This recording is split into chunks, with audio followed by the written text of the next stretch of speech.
Les papillons. Pour se développer et se nourrir, ils ont besoin d'orties et autres plantes considérées comme de mauvaises herbes dans les jardins privés.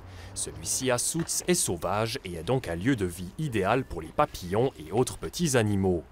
S'il y a un jardin qui est construit comme ça pour les papillons, de toute façon, il y aura aussi des hérissons, des abeilles, d'autres insectes.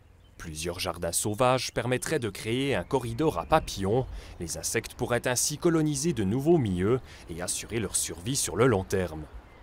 Un projet dans lequel le papillorama veut s'impliquer en ajoutant un jardin sauvage démonstratif chez lui.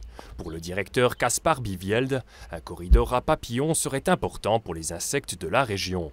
Ce genre d'action, si ça fait goutte d'eau puis que ça donne envie aux gens de le faire, eh ben c'est très bien. Si on a des jardins sauvages un peu partout, mais bien distribués, pour les insectes, ça suffit pour faire des bonds entre jardins.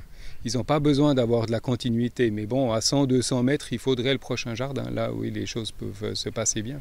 Pour avoir un corridor suffisamment grand, Beau et Sauvage veut créer environ 2000 jardins sauvages dans une zone qui pourrait ressembler à celle-ci. Une recherche de fonds est en cours pour générer une trentaine de ces milieux à Teufelen dès cet automne. Mais l'association ne compte pas se limiter aux jardins privés.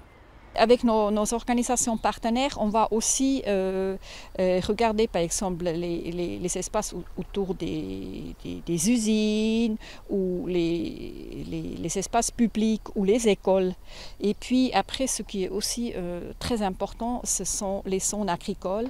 Une trentaine de jardins ont déjà été certifiés sauvages depuis le lancement du projet de corridor à papillons. L'association veut en créer de nouveaux en se concentrant sur une commune par année.